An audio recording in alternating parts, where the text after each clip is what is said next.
Ledger, le géant français, ou alors Trésor, le géant américain. Quel portefeuille froid choisir pour sécuriser vos bitcoins? Excellente question Fred, je suis Roxy, bienvenue dans Découvre Bitcoin et aujourd'hui on va essayer de voir la grande différence entre les deux.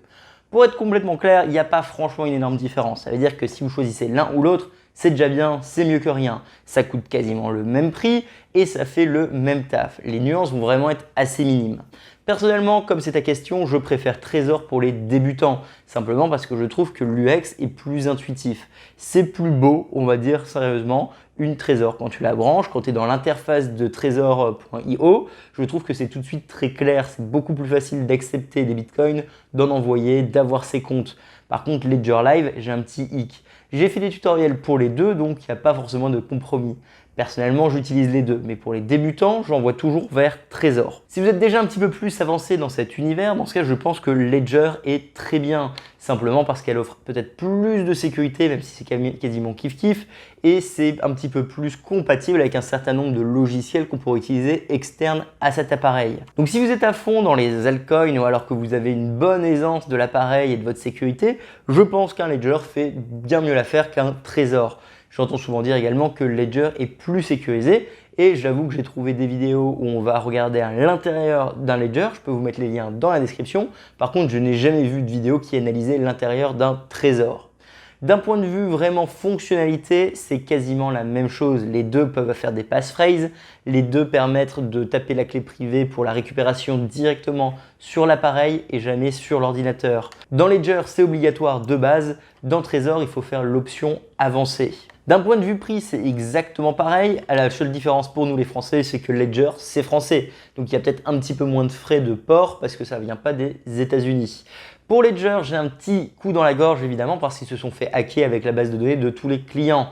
Vous allez me dire, c'est peut-être pas leur faute. C'est vrai, dans tous les cas, quand vous achetez ce genre d'appareil, faites attention de ne pas l'envoyer dans votre maison directement. Envoyez-le ailleurs que votre domicile et essayez de mettre des faux noms.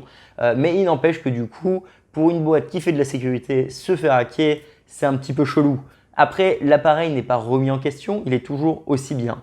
Personnellement, outre le fait que ça soit vraiment plus débutant Trésor, j'ai déjà eu deux Ledger qui m'ont sauté dans les mains pendant les mises à jour. Quand je faisais les mises à jour via Ledger Live, l'appareil a juste complètement planté, il y a eu des problèmes par rapport au bootstrapping, etc. Aujourd'hui, j'ai des appareils littéralement qui sont en mode PLS. Je ne peux pas les utiliser parce que quand je les branche, ils mettent la mise à jour et j'arrive jamais à mettre la mise à jour.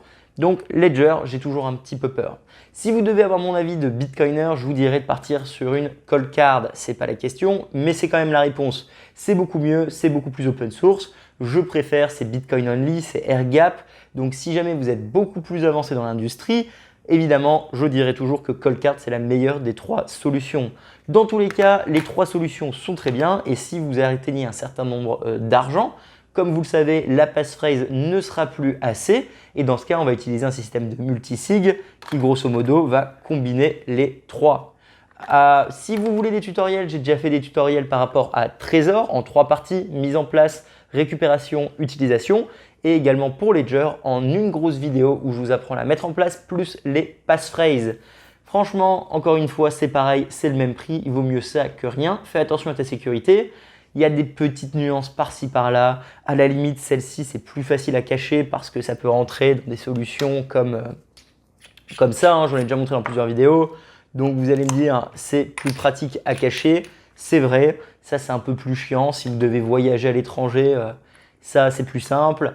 Après, c'est à peu près pareil. Franchement, il n'y a pas de grande différence. C'est vraiment un petit peu comme quelle première cartouche Pokémon vous avez eue. Personnellement, moi j'étais bleu, j'ai toujours préféré bleu. Mon frère était rouge, il a toujours préféré rouge. C'est exactement pareil à mes yeux. Si un jour l'un ou l'autre venait être vraiment compromis d'un point de vue sécurité, je vous le dirais évidemment. Les deux ont déjà été hackés, mais on va dire que c'est très technique et compliqué. C'est-à-dire que déjà il faut l'appareil physique, c'est jamais à distance. Les deux, c'est quand tu fais vraiment des choses très compliquées, très poussées qui ne sont pas accessibles à votre cambrioleur d'à côté. Dans tous les cas, gardez toujours vos appareils à jour. Alors moi forcément j'ai peur quand je mets ma Trésor à jour, ma Ledger à jour. Avec Trésor, j'ai jamais eu de problème vraiment. Par contre, ce qui est chiant avec Trésor, c'est que tu ne peux pas nommer directement les noms de compte, tandis qu'avec Ledger, c'est très simple de nommer les noms de compte. Comme vous le voyez, c'est vraiment des broutilles techniquement. Je pense également que Ledger utilise un chemin de dérivation un petit peu plus complexe que la normale. Du coup, ça peut être chiant si vous essayez de récupérer l'argent que vous aviez, on va dire, mis sur un ledger, sur un autre appareil comme un trésor. En fonction de quel upgrade que vous avez, quelle génération d'appareil vous avez, ça peut changer.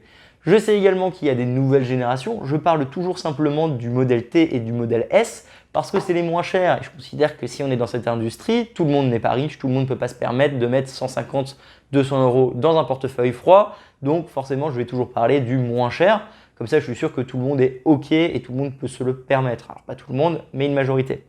Si jamais vous allez sur les niveaux au-dessus, donc le Ledger Nano X ou alors le modèle, je ne sais pas comment il s'appelle, de Trésor, dans ce cas, c'est encore différent. Ça va être d'autres altcoins différents, ça va être des fonctionnalités différentes.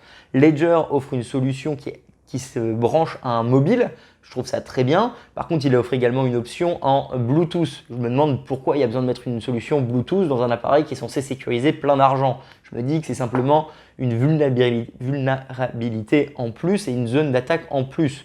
C'est là où finalement ma call card, je l'aime bien parce qu'elle fait qu'une seule chose, sécuriser des bitcoins. De la même façon, quand on prend tous ces deux-là et leurs choses au-dessus, ils vont vous proposer plein de altcoins. Finalement, si mon objectif c'est de sécuriser des bitcoins, c'est un risque supplémentaire indirect d'avoir plein d'autres possibilités dans l'appareil. Je ne suis pas expert en sécurité, je ne sais pas comment ça joue, mais je me dis autant que ça soit tout bête, tout con, Bitcoin seulement, ce sera forcément plus sûr que d'avoir 1 milliard de fonctionnalités. C'est un petit peu le principe de réduire la zone d'attaque. Dans tous les cas, si vous voulez l'un ou l'autre, il y a les tutoriels sur la chaîne. Si vous voulez aider la chaîne, il y a évidemment des liens d'affiliation où je touche un petit pourcentage si vous en avez besoin d'un. Ma réponse, elle est très claire, c'est pareil. Si je suis 100% débutant, je prends un trésor. Si j'ai besoin d'un deuxième portefeuille, je prends un ledger. Quand j'ai besoin d'un troisième portefeuille, je prends un call card. J'étais Roxy, merci Fred pour ta question. N'oubliez pas de vous abonner, liker, partager, c'est comme ça qu'on peut aider. Je vous vois très bientôt, salut! Tout le monde va devoir faire un choix dans le futur. Adopter Bitcoin ou l'ignorer? Quel sera le vôtre?